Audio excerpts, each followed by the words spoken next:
Pour un étranger, ma vie en banlieue semblait parfaite. Une maison spacieuse avec un grand jardin, une piscine scintillante sous le soleil, un mari dévoué et un fils sur le point d'obtenir son diplôme universitaire à seulement 20 ans. Pourtant, derrière ces portes closes, la réalité était bien loin de cette illusion de perfection.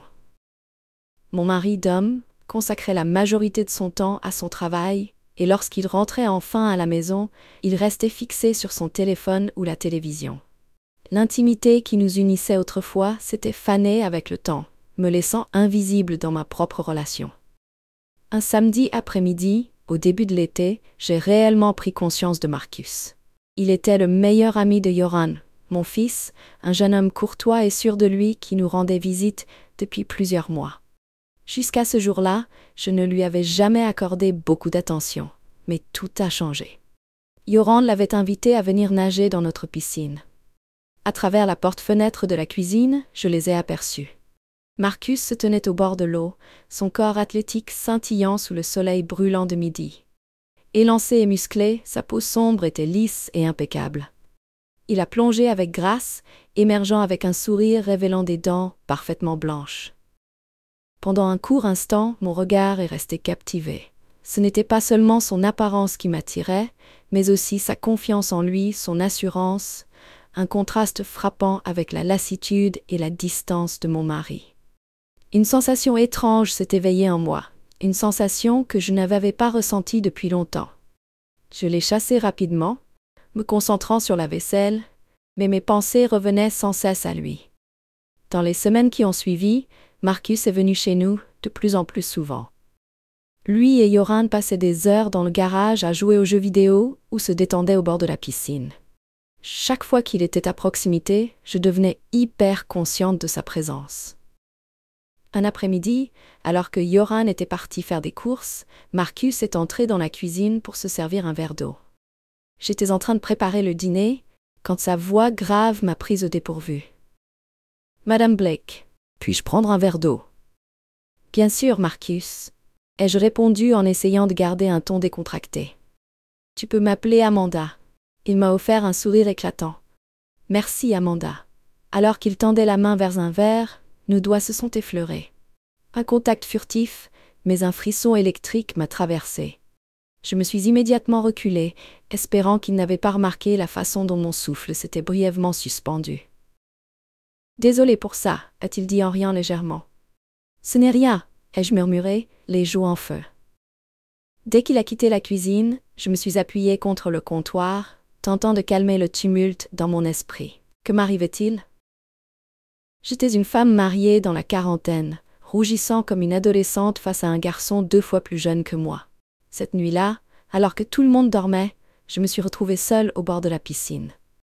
L'eau scintillait sous la lumière de la lune, reflétant mon agitation intérieure. Je ne pouvais plus le nier. Il y avait une attirance indéniable entre Marcus et moi, une force inexplicable qui me captivait au-delà de toute raison. Je me suis convaincue que ce n'était qu'une passade, une illusion qui s'effacerait avec le temps. Mais au fond, je connaissais la vérité.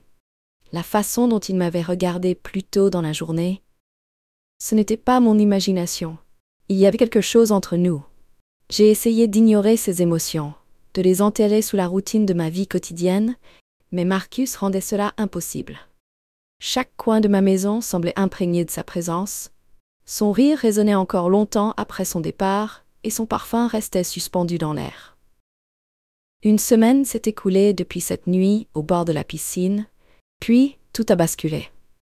Joran et Marcus jouaient au basket dans l'allée, leurs t-shirts abandonnés sous la chaleur étouffante de l'été. Depuis le salon, la fenêtre entr'ouverte laissait entrer un mélange d'air frais et de leurs éclats de rire. Je tentais de me concentrer sur le linge que je pliais, mais mon regard revenait sans cesse vers Marcus. Après leur match, Joran est rentré précipitamment dans la maison pour aller chercher quelque chose, laissant Marcus seul sur le porche, une bouteille d'eau à la main. Il a remarqué que je l'observais depuis la fenêtre et m'a souri. Ce n'était pas un simple sourire amical, mais un regard perçant, comme s'il pouvait lire en moi. Mon cœur s'est emballé et j'ai immédiatement détourné les yeux, feignant un intérêt soudain pour mon linge. Belle journée, vous ne trouvez pas? Sa voix m'a surprise. Il se tenait maintenant juste derrière la fenêtre, s'appuyant nonchalamment contre le cadre. Oui, en effet, ai-je répondu en essayant de garder un ton neutre. Vous devriez passer plus de temps dehors, Man Blake, profiter du soleil. Il suggéra, son ton était léger, mais teinté d'une qualité insaisissable que je ne pouvais pleinement identifier. Je suis parfaitement bien ici, mais j'apprécie la suggestion, répondis-je avec un sourire avant de détourner le regard. Pourtant, ses paroles restèrent en suspens. Ce n'était pas simplement une invitation, c'était son ton, comme s'il me mettait au défi. Plus tard dans la soirée, je me retrouvai seule dans la cuisine, rangeant après le dîner. Marcus entra, ses pas à peine audibles sur le carrelage. « Avez-vous besoin d'aide » demanda-t-il, sa voix douce et fluide. « Non, j'ai tout sous contrôle » dis-je en évitant soigneusement son regard. Pourtant, il ne bougea pas. Au lieu de cela, il s'adossa au comptoir et m'observa attentivement. « Vous faites beaucoup d'efforts, n'est-ce pas ?» Je marquai une pause. L'assiette dans ma main oubliait un instant. Cela faisait des années que personne ne m'avait dit une chose pareille. « Je fais simplement ce que je dois faire », répondis-je en haussant légèrement les épaules.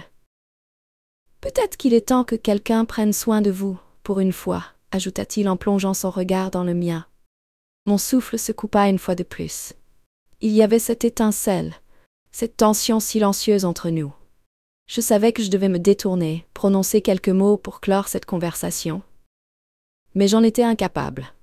J'étais figée, prise au piège par un regard qui semblait m'attirer irrésistiblement vers les flammes. Juste au moment où j'allais répondre, Yoran entra dans la pièce, interrompant l'instant. Marcus se redressa, son sourire détendu réapparaissant aussitôt. « Merci pour le dîner, Madame Blake, » dit-il avant de quitter la pièce aux côtés de Yoran. Pourtant, ses paroles restèrent suspendues dans l'air, bien plus lourdes que je ne voulais l'admettre. Les jours suivants furent un enchaînement de regards furtifs et de contacts furtifs. Une fois dans la cuisine, nos mains se frôlèrent, et cette fois, aucun de nous ne recula immédiatement. Lorsque je passais près de lui dans le couloir, son bras frôlait le mien, déclenchant un frisson qui parcourait mon échine. Je connaissais les risques. Je me trouvais sur un fil fragile, où un seul faux pas pouvait tout faire s'effondrer. Pourtant, plus j'essayais de lutter, plus mon attirance pour lui grandissait. Un après-midi, alors que Yoran était parti faire des courses, Marcus resta à la maison. Assis sur la terrasse, un verre de thé glacé à la main, je le vis s'approcher. « Je peux m'asseoir » demanda-t-il.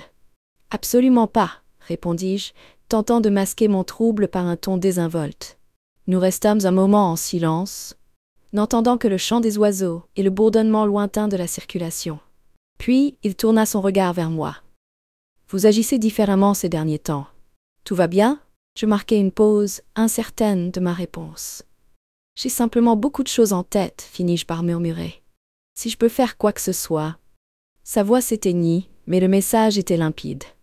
Je le regardais, vraiment regardais, et à cet instant, je sentis quelque chose changer. Ce n'était plus simplement une attirance, c'était plus profond, un désir intense de ressentir la vie à nouveau. Parfois, un seul choix peut tout faire basculer. Amanda succombera-t-elle à ses désirs, ou se retiendra-t-elle à temps? Plongez dans cette histoire captivante de désir et de trahison en likant et en vous abonnant. Finalement, je cédai, malgré des semaines passées à me convaincre du contraire. Un vendredi soir, lourd et humide, Dom et Yoran assistèrent à un match de baseball en ville. La maison était étrangement silencieuse, un silence qui laissait mon esprit vagabonder vers des pensées dangereuses. Marcus, lui, avait décidé de rester. Il avait exprimé son désintérêt pour le baseball et je n'avais pas cherché à discuter. Au contraire, j'en fus soulagée. Assise sur le canapé, un livre à la main, je n'arrivais pas à me concentrer sur une seule ligne. Marcus apparut dans l'embrasure de la porte, sa silhouette élancée, se découpant sous la faible lumière du couloir. « Ça vous dérange si je vous rejoins » demanda-t-il, un verre d'eau à la main. « Pas du tout » répondis-je dans un souffle à peine audible. Il s'assit à côté de moi, plus près qu'il ne l'avait jamais fait auparavant. L'air autour de nous était chargé, imprégné de cette tension non dite que nous contournions depuis des semaines. « Vous semblez nerveuse » fit-il remarquer après un moment, sa voix douce. Je vais bien. Ce n'était pas vrai? Mes mains tremblaient légèrement en tournant la page de mon livre. Il tendit la main et me l'ôta doucement, le posant sur la table basse. Amanda, vous n'avez pas besoin de jouer un rôle avec moi. Lorsqu'il prononça mon prénom ainsi, sans formalité, sans barrière, un frisson parcourut mon corps. Je me suis tournée vers lui, sentant ma détermination vaciller sous l'intensité de son regard. Je ne peux pas, commençai-je, mais les mots restèrent bloqués dans ma gorge. Tu peux, répondit-il, sa voix ferme et confiante. Tu le ressens aussi, n'est-ce pas? À cet instant, mes pensées s'arrêtèrent. Je cessai de m'inquiéter de ce qui était bien ou mal, des potentielles conséquences. Je me penchai vers lui, et il répondit à mon geste. La sensation de nos lèvres qui se rencontraient était semblable à un torrent qui éclate. Des semaines de désir refoulés jaillirent soudainement, nous enveloppant entièrement. Ses mains étaient à la fois puissantes et tendres lorsqu'il encadra mon visage, me rapprochant de lui. Je me suis abandonnée, me perdant dans les sensations qu'il éveillait en moi. Les heures suivantes se déroulèrent dans un tourbillon de passion et de regrets. Nous passâmes du canapé à la chambre. Cet espace où j'avais passé tant de nuits solitaires à me demander si mon mari remarquait encore ma présence. Au fil de la soirée, la réalité commença à s'imposer lentement. Allongé à côté de Marcus, les yeux fixés au plafond, mes pensées tourbillonnaient. Qu'ai-je fait? Cela ne doit plus se reproduire, murmurai-je, bien que même moi, je n'étais pas convaincue par mes propres paroles. Je doute que ce soit vraiment ce que tu ressens, répliqua Marcus, sa voix calme et assurée. Je me tournai vers lui, cherchant le moindre signe d'incertitude ou d'hésitation sur son visage. Il n'y en avait aucun. Il tendit la main et repoussa doucement une mèche de cheveux derrière mon oreille. Amanda, tu as tout à fait le droit de ressentir cela. Ne laisse jamais personne te convaincre du contraire. Ces mots apaisèrent mon cœur tourmenté, mais ils ne dissipèrent pas la culpabilité qui s'était déjà ancrée en moi. Dans les semaines qui suivirent, notre relation clandestine se poursuivit. Nous profitions de chaque occasion pour savourer ces instants volés. Les moments où Jorn était absent et où Dom travaillait tard apportaient une excitation vertigineuse, mais aussi une paranoïa croissante. Un après-midi, alors que nous étions sur la terrasse, Marcus prit ma main dans la sienne. Je me retirai aussitôt, jetant un regard inquiet vers la maison. « Détends-toi, murmura-t-il avec un sourire malicieux. « Il n'y a personne. » « Ce n'est pas la question, soufflai-je en scrutant les fenêtres. Mais ce n'était pas seulement la peur d'être découverte qui me hantait. Chaque moment passé avec lui me donnait l'impression de m'éloigner de celle que j'avais été autrefois. Un soir, le premier signe de notre secret apparut lorsque Dom trouva le sweat de Marcus négligemment posé sur le dossier d'une chaise. « Marcus l'a oublié ici ?» demanda-t-il d'un ton détaché. « Oui, répondis-je rapidement, mon cœur s'emballant. Il l'a sûrement laissé après le dîner. » Dom arqua un sourcil, mais choisit de ne pas insister. Pourtant, cette expérience me laissa un sentiment d'inquiétude. Quand allait-il commencer à poser plus de questions? La réponse arriva plus vite que je ne l'avais anticipé. Un dimanche après-midi, la maison résonnait de ces bruits familiers. Jorn et Marcus riaient dans le jardin, tandis que Dom zappait distraitement dans le salon. J'essayais d'agir normalement en dressant la table pour le dîner, mais tout n'était qu'illusion. J'avais franchi une limite irréversible, et le poids de mon secret m'écrasait. Chaque regard posé sur Dom me transperçait d'un remords mordant comme une lame acérée. À chaque fois que je voyais Jorn, une vague de culpabilité m'envahissait, me faisant me sentir comme la pire des mères. À travers la fenêtre de la cuisine, j'aperçus Marcus. Son petit sourire complice capta mon attention. Mon cœur s'accéléra et je détournai vivement les yeux. Je devais mettre un terme à tout cela. Je devais arrêter avant que tout ne s'effondre. Mais le destin en avait décidé autrement. Ce soir-là, tout bascula. Dom sortit prendre un appel téléphonique pendant que Jorn était à l'étage, sous la douche après sa baignade. Marcus et moi nous retrouvâmes seuls dans la cuisine. L'air était chargé d'une tension presque tangible. « Je ne peux plus continuer ainsi, murmurai-je, ma voix tremblante. Il s'approcha, effleurant légèrement ma main. « Tu n'es pas sérieuse, souffla-t-il. »« Si, affirmai-je, même si ma résolution vacillait sous son regard perçant. « Marcus, il faut que ça se termine. » Juste au moment où il allait répondre, la porte arrière s'ouvrit brusquement et Dom entra. Pendant un instant fugace, je crus que nous avions retrouvé notre contenance, mais son regard s'aiguisa, allant de Marcus à moi. « Que se passe-t-il ici » demanda-t-il, sa voix tranchante. Un silence pesant s'installa. Je pris la parole précipitamment, mon ton montant d'un cran, dépourvu de sincérité. Dom me fixa un instant, puis porta son attention sur Marcus. « Que Jorn soit ton ami ou non, tu dois clarifier tes intentions, jeune homme. » Marcus hésita, mais au moment où il allait parler, Jorn entra dans la pièce, ses cheveux encore humides de la douche. « Que se passe-t-il » demanda-t-il en regardant tour à tour chacun d'entre nous. L'atmosphère devint plus lourde, suffocante. Puis, à ma grande consternation, Dom se tourna vers Jorn. « À quel point connais-tu vraiment ton ami, fils ?»« Père, pourrais-tu préciser ce que tu veux dire ?» demanda Jorn, les sourcils froncés. Dom garda le silence. Au lieu de répondre, il posa son regard sur moi, ses yeux remplis d'un mélange de doute et de trahison. « Amanda, y a-t-il quelque chose que tu voudrais me dire ?» J'entr'ouvris les lèvres, mais aucun son n'en sortit.